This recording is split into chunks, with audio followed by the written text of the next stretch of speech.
नमस्कार मित्रों, आशीष नाइक जॉब गुरु चैनल में आपका हार्दिक स्वागत है। ये चैनल समर्पित है उन लोगों के लिए जो जीवन में बहुत कुछ करना चाहते हैं लेकिन आज जॉब नहीं होने की वजह से संघर्ष की स्थिति में घूम रहे हैं, ढूंढ रहे हैं कि उन्हें कोई जॉब मिल जाए। ये चैनल आपको एक गारंटी देता है कि अगर यहाँ दिए गए सभी वीडियोस के टॉपिक्स को अगर आप समझो, नोट्स बनाओ और प्रैक्टिस करो, रिहर्सल करो तो जॉब मिलकर ही रहेगा। आपको जॉब मिलना ये इस चैनल का उद्देश्य नहीं, दीवानगी है, पैशन है, ऑब्सेशन है। तो आज मैं आपको ये सिखाने जा रहा हूं कि एम्प्लॉयर क्या देखता है आपके अंदर और किस क्वालिटी की होने की वजह से आपको जॉब मिलने के चांसेस बढ़ते हैं। आपके अंदर एम्प्लॉयर क्या देखता है और आज का हम लोग देखेंगे एक ऐसी कैरेक्टरिस्टिक और क्वालिटी जिसे हम लोग कहते हैं एडेप्टेबिलिटी एंड फ्लेक्सिबिलिटी। मतलब बदलाव को किस तरह से आप एक्सेप्ट करते हो, आप किस तरह से कितने फ्लेक्सिबल हो कि आपके जीवन में सिचुएशन, आपका रोल, आपका काम, इनमें बदलाव होने की वजह से तो उसको आप कैसे एक्सेप्ट करते हो। ठीक है, तो ये बहुत ही महत्वपूर्ण इस तरह की एक क्वालिटी है। देखो गाइस, अभी जितने भी बिजनेसेस दुनिया में है उनको रोज नए नए चैलेंजेस आते रहते हैं।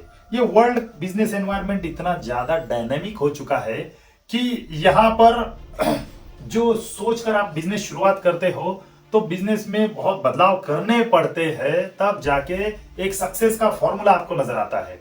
एम्प्लॉयर आप में ये क्वालिटी देखना चाहेगा कि इन बदलावों के जरिए जब मैं गुजर रहा हूं तो मेरी टीम उसको कितने अच्छे से एक्सेप्ट करती है। क्या मेरी टीम रेजिस्ट करेगी कि नहीं सर आपने मेरा रोल क्यों बदल दिया, मैं काम नहीं करूंगा या करूंगी। तो इस तरह का एडमेंट नेचर अगर आपका है, बदलाव को एक्सेप्ट नहीं करने वाला नेचर है, तो कंपनी के लिए बहुत घातक साबित हो सकता है। ठीक है, तो आपके लिए एडेप्टेबिलिटी का मतलब है एक्सेप्ट द सिचुएशन और अपने आप को उस सिचुएशन के प्रति ढालना। तो जैसे अभी देखो, काम हो सकता है आपको लिया है एक पर्टिकुलर रोल के लिए, लेकिन कंपनी को ऐसा लगता है कि नहीं थोड़े बदलाव कर रहे हैं हम लोग अपने बिजनेस मॉडल में, तो आपका रोल चेंज हो गया है और आपने हो सकता है वो काम पहले किया ना हो, लेकिन आपको ऐसा बोला जाता है कि भाई मैं नया बंदा हायर करने के बजाय आपको ये काम देना चाहता हूँ क्योंकि आप अब तक जो काम कर रहे थे शायद वो अब नहीं, हमको नहीं करना है या उसको कम करना है, तो क्या आप ये नया काम कर सकते हो। तो इसको आप किस तरह से लेते हो। तो देखो गाइस, यहाँ पर दो तीन बहुत इंपॉर्टेंट कैरेक्टरिस्टिक्स आपके अंदर होनी चाहिए जिसकी वजह से आप किसी भी बदलाव को एक्सेप्ट कर सकते हो, उसके अनुसार आपको अपने आप को तैयार कर सकते हो। पॉइंट नंबर 1, आप ओपन माइंडेड होना बहुत जरूरी है। What is the meaning of open minded? कि भाई ठीक है, मैं ऐसा नहीं बोलूंगा कभी, या फिर आपको ऐसा कभी सुनने को मिलता है कि अरे मैंने तो सोचा ही नहीं था ऐसा होगा। तो सोचा ही नहीं था ऐसा होगा, ये जो सेंटेंस होता है जिसका मतलब ये होता है कि you are not open minded. मतलब आप हमेशा एक ही सोच के साथ चल रहे हो और दूसरा कुछ होगा ये आपको मंजूर नहीं है। तो ओपन माइंडेड का मतलब है आने दो बदलाव, डजंट मैटर, कोई बात नहीं सर। मैं क्रिकेट खेलता हूं, मैं हमेशा बैटिंग के पॉइंट ऑफ व्यू से गया और मेरे बॉलर में से कोई इंजर्ड होता है तो हो सकता है आज मुझे बॉलिंग करनी पड़े, हो सकता है मुझे आज बैटिंग का मौका ना मिले, मेरा कीपर चला गया मैं कीपर करूंगा। तो देखो, किसी भी सिचुएशन को आपको वैसा करने के लिए तैयार होना पड़ेगा। तो आपको जब ये पूछा जाता है या फिर क्लाइंट, आपको समझना पड़ेगा कि ये चीजें आपके अंदर चेक कर रहा है। ठीक है, कैसे कैसे क्वेश्चंस किस तरह के आ सकते हैं। क्वेश्चंस, क्लाइंट बोलेगा देखो भाई हमारा बिजनेस जो है ना, पिछले 3-4 सालों में हम लोगों ने कम से कम 5 बार हमारे अप्रोच को बदला है। हम अप्रोच टू मार्केट हमारा अलग हो रहा है, या फिर प्रोडक्ट डेवलपमेंट का हमारा अप्रोच अलग है, या फिर सेल्स एंड मार्केटिंग का अप्रोच हमारा अलग है, या कस्टमर सपोर्ट का अप्रोच हम लोगों ने बदला है। हम अपने इस अप्रोच के बदलाव के दौरान हम अपनी पुरानी टेक्निक, पुरानी प्रोसेस, पुराने टूल्स, पुराने लोग, उनको हटा के नई टेक्निक, नई प्रोसेस, नए टूल्स, इनको अडॉप्ट करते रहते हैं और अपने आप को बेहतर बनाने की कोशिश करते हैं। तो क्या आपको इस तरह का वर्क एनवायरनमेंट पसंद है जहां बदलाव बहुत कॉमन है, change is the only constant thing, ऐसे माहौल में आप काम करना पसंद करोगे क्या? तो बहुत सारे लोग जो होते हैं ना, जो जॉब लेने के लिए आते हैं, बोलते कई बार वो मीठी मीठी जॉब तो चाहिए तो बोल देते हाँ हाँ मैं हूं। तो कई बार एम्प्लॉयर जो होता है इन ओपन और सिंपल सवालों के बजाय बड़े स्पेसिफिक सवाल आपको पूछते हैं, अंदर घुस के डीप में डाइव करना चाहते हैं।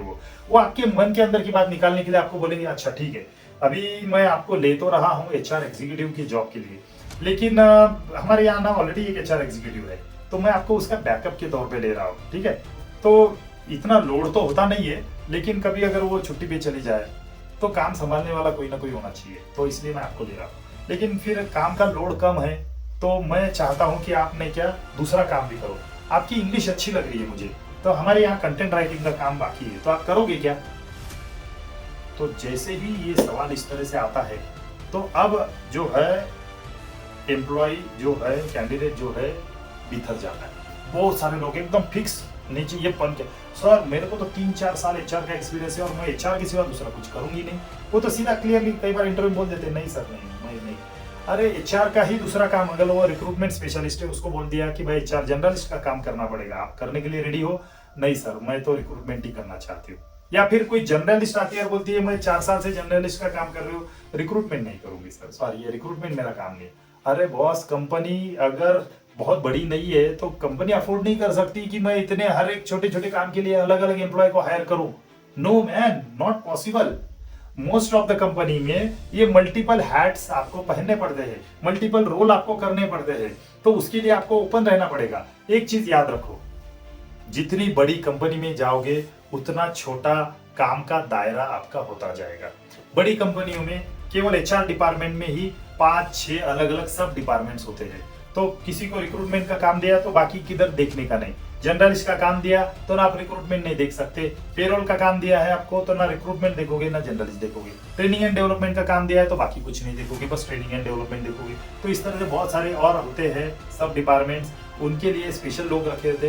लेकिन स्मॉल एंड मीडियम एंटरप्राइजेस जिसको हम लोग एसएमई बोलते हैं, वहां पर ये माहौल नहीं होता है। वहां पर वन मैन आर्मी शो होता है, एक डिपार्टमेंट कई बार एक ही आदमी मिलेगा आपको, एचआर केवल एक आदमी देख रहा है, आपको लिया जा रहा है। तो आपसे अपेक्षा भी ये है कि आप स्मॉल एंड मीडियम कंपनी में अप्लाई कर रहे हो तो दिमाग में ये बात पूरी तरह से बिठा के ही अप्लाई करना है कि हो सकता है यहाँ मुझे दूसरे काम करने के लिए भी बोला जाए। भाई फाइनली करना क्या है, काम ही तो है, वो ऑफिस का ही काम है, वो कहीं अरे टाइम पास थोड़ी ना हो रहा है वहां पे। तो आपको ठीक है, आपकी एक्सपर्टाइज रिक्रूटमेंट में, आपको उसके बजाय वो बोला जाता है कि ऑफिस का एडमिनिस्ट्रेशन भी आपको संभालना है, तो उसमें मना करने जैसा कुछ होना नहीं चाहिए। तो टीम एम्प्लॉयर तो आपका यही देख रहा है ना कि ये मना करने वाला व्यक्ति है, तो भाई ठीक है, हम बोलेगा हाँ वेरी गुड। एम्प्लॉयर कई बार किस तरह से रिप्लाई करते हैं, very good, I appreciate your honesty, कि आपने मुझे बहुत अच्छे से बताया आप रिक्रूटमेंट का ही काम करोगे और दूसरा कुछ नहीं करोगे, या जर्नलिस्ट का ही करोगे और रिक्रूटमेंट नहीं करोगे। मैं एचआर की ज्यादा एग्जांपल ले रहा हूँ, लेकिन मैं ये चीज आपके किसी भी फील्ड के लिए हो सकती है। कोई भी डिपार्टमेंट में आप जाइए, आप फाइनेंस में जाओ, अकाउंट में जाओ, सेल्स में जाओ, मार्केटिंग में जाओ, प्रोडक्ट डेवलपमेंट में जाओ, आईटी में जाओ, किसी भी टीम में रहने दो, अगर आपको दूसरा काम बोलते वक्त वो आपकी क्या सोचे वो देखा है, तो आपका जवाब क्या होना चाहिए? देखिए गाइस, बोलने का सर मैं सिचुएशन को अडॉप्ट करने का एक्सपर्ट आदमी हूँ, या फिर आप क्लियरली बोलिए सॉरी सर मैं एक लिमिट के बाहर ज़्यादा दूसरे एरिया में जाके तैयार करूंगा, तो हो सकता है मैं वहाँ उतना ग्रेटली परफॉर्म ना कर पाऊँ जितना मैं अपने दायरे में रह के कर सकता हूँ। फ्रैंकली अपने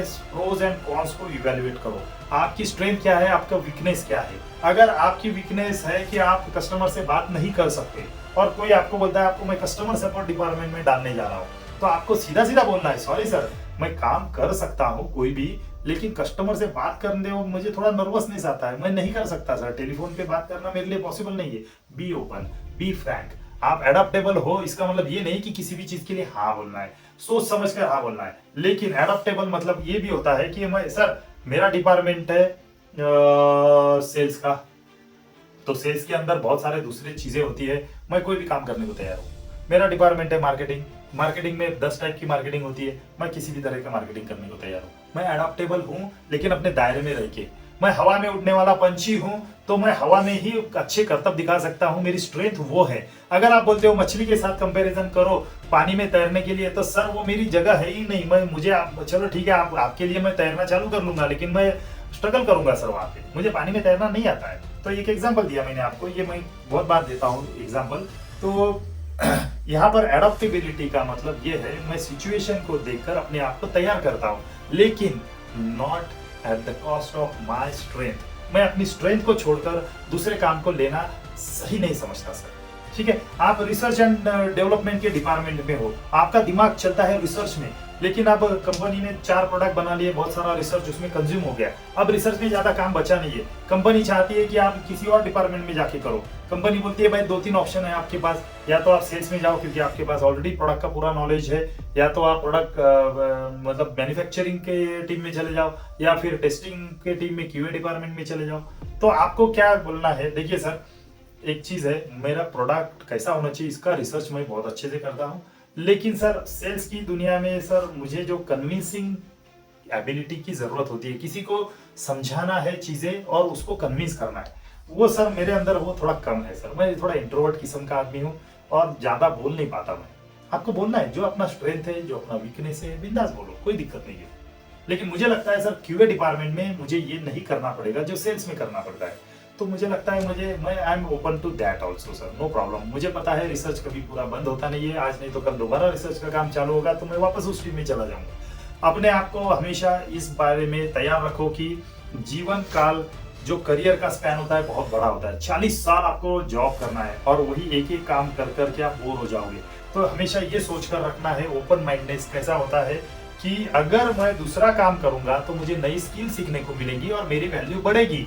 कल को अगर ऐसी परिस्थिति होती है कि मेरे ओरिजिनल स्किल वाला काम मार्केट में बंद हो जाता है तो मुझे कम से कम प्लान बी के तौर पे दूसरी स्किल सीखने को मिली है, तो उसमें मैं सर्वाइव कर सकता हूँ। ये सोचकर अपने आप को तैयार करो, ठीक है। तो एडाप्टेबिलिटी और फ्लेक्सिबिलिटी जो होती है, फ्लेक्सिबिलिटी मतलब भाई देखो, आप जनरल शिफ्ट में आज तक आए हो, अब कंपनी में थोड़ा सा चेंज हो रहा है, या तो शिफ्ट ए लेना है या तो शिफ्ट बी लेना है, और मैंने आपके लिए शिफ्ट ए रखी है, आपको 6 बजे ऑफिस पहुंचना होगा। तो आपके सडनली दिमाग में आएगा यार मैं तो हमेशा लेट उठने वाला आदमी हूँ, मैं तो 8 बजे उठता था और 9 बजे घर से निकलता था और 10 बजे ऑफिस पहुंचता था। तो अब तो उल्टा हो गया, अब तो 4 बजे उठना पड़ेगा, 5 बजे निकलूंगा मैं तो 6 बजे ऑफिस पहुंचूंगा। तो ये बदलाव आ गया जिंदगी में और ये बड़ा मेजर है। अभी अगले 1 साल 2 साल तक मुझे ऐसी जिंदगी जीनी है। तो देखो फ्लेक्सिबिलिटी आपको रखनी पड़ेगी। अगर आप बोलते हो नहीं सर सॉरी मैं नहीं कर सकता, तो हो सकता है वो बोलेंगे ठीक है I will hire someone else जो ये कर सकता है, मैं किसी दूसरे को जॉब दूंगा ये। तो आपका जॉब जाने के चांसेस भी हो सकते हैं अगर बहुत ज्यादा अड़ेल टट्टू बनकर रहोगे तो, समझ गए। तो एडाप्टेबिलिटी और फ्लेक्सिबिलिटी एक ऐसी चीज है जो एम्प्लॉयर हमेशा, मुझे ऐसा लगता है कि अलग अलग तरीके से वो देखेगा, चेक करेगा बंदा रेडी है क्या ऐसे सवालों के। इसलिए ये सारे सवाल जो होते हैं नॉन टेक्निकल, ये most of the time HR department खुद ही आपको पूछेगा। टेक्निकल राउंड ऑफ इंटरव्यू में ये सवाल थोड़े हो सकता है कम पूछे जाए, लेकिन एचआर डिपार्टमेंट यही सवाल ज्यादा से ज्यादा पूछेगा आपको। तो आपके एक्सपीरियंस में ऐसे कौन से सवाल पूछे गए, नीचे कमेंट में जरूर लिख के बताना। अगर मेरे को आप कोई चीज और एक्सपेक्ट करते हो कि मैं एक्सप्लेन करूं इन डिटेल, तो जरूर लिखना, बताना। आज के वीडियो कैसा लगा लाइक करना, शेयर करना, सब्सक्राइब अगर आपने किया है तो एक बहुत बढ़िया ब्यूटीफुल अनाउंसमेंट आपको मिलने वाली है सब्सक्राइब मेंबर्स के लिए। तो थैंक यू वेरी मच, मिलते हैं अगले वीडियो में, तब तक के लिए धन्यवाद।